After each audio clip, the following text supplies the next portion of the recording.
mayor, and she thinks the city needs someone to fix it. She believes strongly that we need someone in office who wants to represent the citizens of the city of Los Angeles.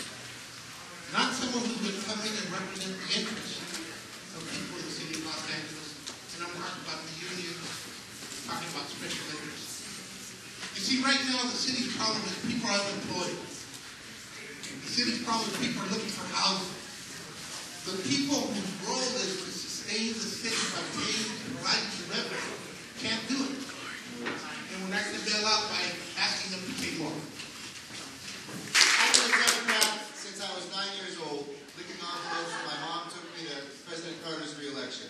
While that didn't work out so well, we as Democrats fight and stand for what we believe in. It was this club that stood up with me, and I carried a resolution in the City Council against the war in Iraq, George W. Bush's unfunded war. It was today that we moved to amend the Constitution to take corporate giving out of politics. I've served the Democratic Party as an executive committee member of the DNC, as chairman of the Democratic Municipal Officials, and here in the northeast section of Los Angeles, we have turned neighborhoods around together. Glass L Park, where we turned drug houses into community gardens. In Atwater Village, one of the most walkable, livable communities in Echo Park, Silver Lake. I ask for your vote. It would be my honor to receive it tonight and to earn your support. Thank you very much. My name is Wendy Greuel, and I'm running for mayor of Los Angeles to be a mayor for all of LA. So no part of LA is left behind. My entire career has been fighting for those less fortunate. Whether it was meeting Tom Bradley when I was 17 years old and became enamored with the opportunity to change people's lives. Whether it was working for Henry Cisneros at HUD in the Clinton administration, both in Washington and here in LA, to provide the kind of affordable housing and economic development programs that were so critical. Whether it was even working at DreamWorks Studios and saying the money and the philanthropy they do and the jobs we create are so important for the future of LA to keep Hollywood here. Or whether it's my time as a city council member, as controller, making sure that we look at waste, fraud, and abuse and make sure your taxpayer dollars are going for the right things. I believe in the future of this city. I believe in this community, in this neighborhood, and have been here at this restaurant many, many times when there weren't so many people here, when it was just a small group who came in and said, what can we do to change and be good Democrats? I'm proud to be a Democrat and proud to be running for mayor of Los Angeles and ask for your vote because it's important about who the next mayor will be to keep our city going. Thank you very, very much. You studied the issue of unequal per capita funding in Los Angeles because of a formula that rewards acreage over population, thus penalizing areas with greater population density, such as Northeast Los Angeles, specifically in Capital District 1. Let's start with Mike. That's my question. We've been questioning the city's formulas probably for the last 20 years. The reality is, when you look at street miles, some districts have more street miles than others. But it doesn't mean that those miles are used as much as others. When you look at basically how we collect trash, the reality is we have to plan property owners to pay for the trash to be collected. And we don't ask the apartment owners to pay, they have to do it through the rent, and they do it through a franchise agreement. Our formulas are all based on councils that made those decisions that weren't reflections of the city today. Those formulas have to change. And our city, if you travel throughout the city, you go out to Southern California, and you come to basically Figueroa and Avenue 26, it's like two different cities. And a lot of it has to do with land use. A lot of it has to do with those formulas. And how do you create equity? The kinds of things I worked on for 10 years, and when I was a councilman trying to create some equity, I saw a member of this table undo. Because she thought property trust funds should go to the general fund. And to take into account the reality that we established those to make up for the inequity that had already existed. I believe that those formulas do have to be questioned. We have to treat all entities as the same and work towards that direction. I've been a big believer, whether as a council member or controller, that transparency about how we're using our dollars is important. Yes, it is. And that the formulas need to be based on not only low income, but on where the needs are. And right now it's split in 15 different ways. 15 different ways. When there's a need for a street to be repaired, it gets repaired just because I've identified a certain amount of money in each council district. I did take on the city council and said, you know what, when you sell a piece of property, just because you might be lucky enough to have a piece of property in your district, it shouldn't necessarily go to that district. Because it didn't have anything to do with the grand need. When I was a council member, we were going to sell 2 pieces of property. I was going to have $3.5 million that would have come into my fund. I said it's wrong.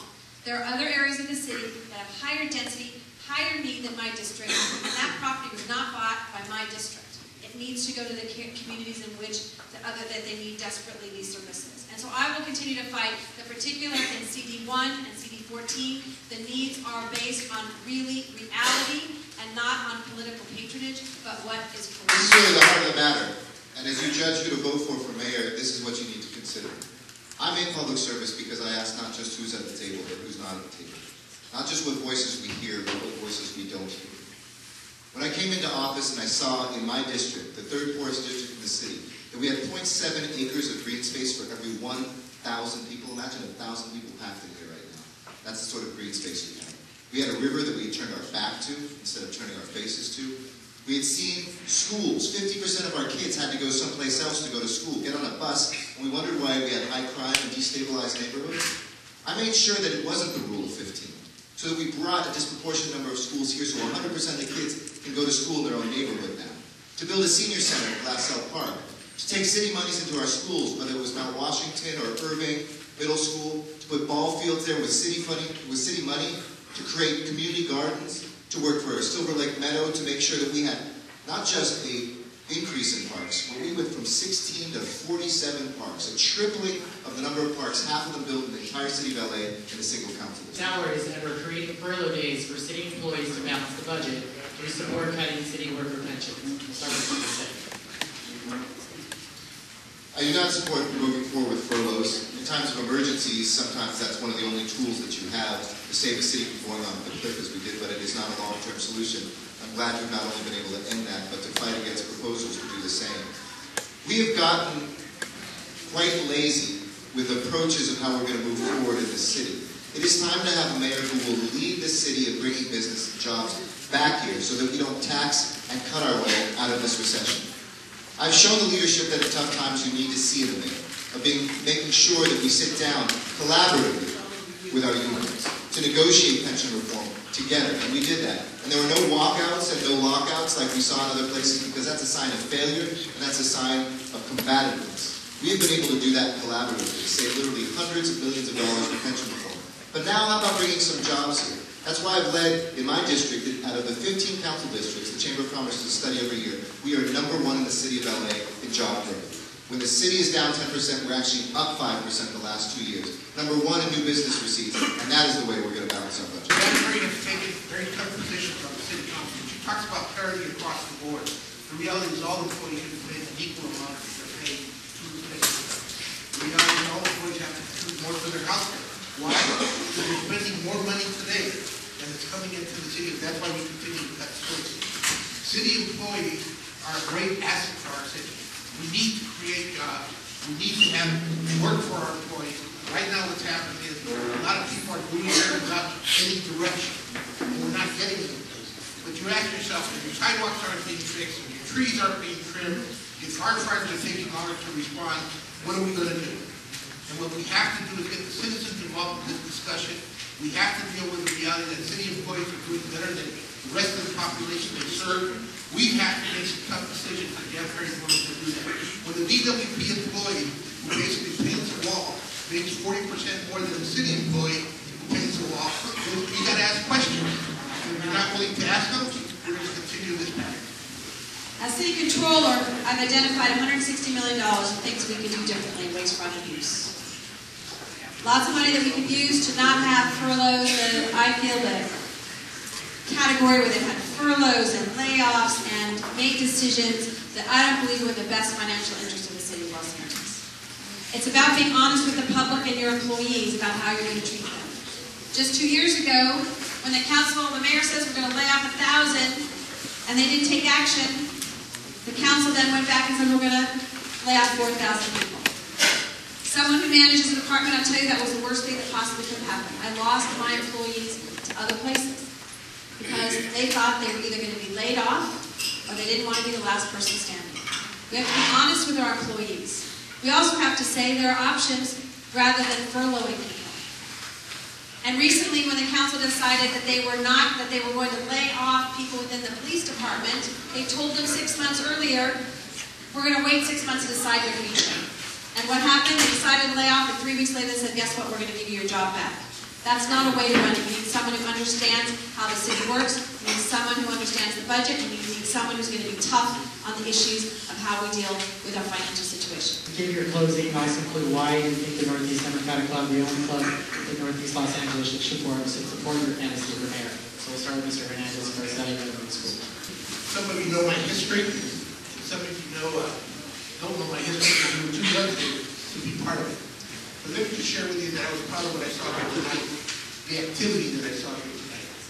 And I see that you're supporting the right candidate. I see those people.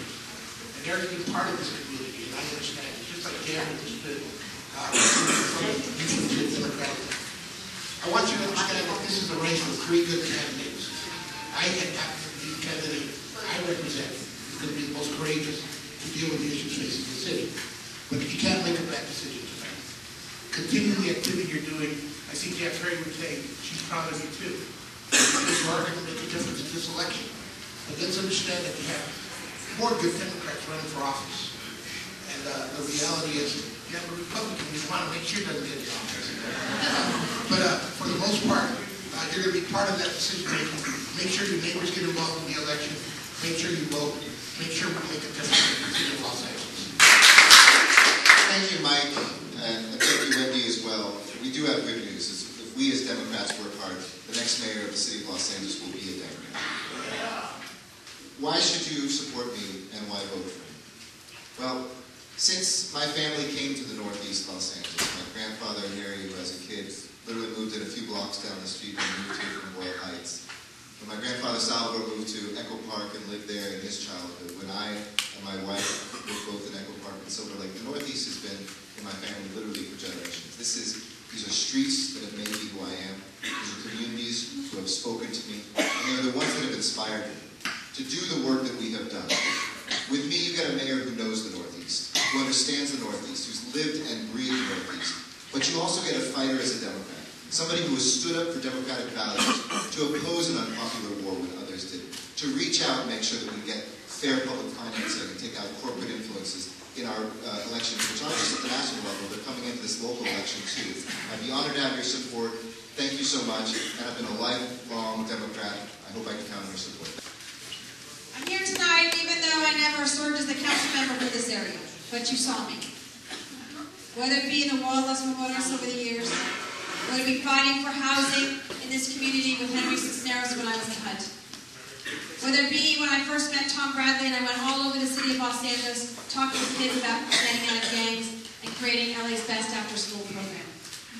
My whole career has been fighting for what you fight for and our democratic values. I'm standing here today seeing potentially that I may not get the endorsement because I see those buttons, but you know what? I'm here because it matters. It matters who the next mayor is. It matters that you have someone who is going to be a fighter and a warrior. And I will fight and work with all of you when I become the next mayor to make sure that no community is left behind. Because that's why I'm running. I'm running because my son said to me, Mom, it's important to take care of those less fortunate. And so I'm running and standing here as the next mayor of Los Angeles and know that I will never forget Northeast. I have never forgotten Northeast. And I believe in our good democratic values, and together we can make the city great. And I hope you will consider Wendy Greuel as the next mayor of Los Angeles.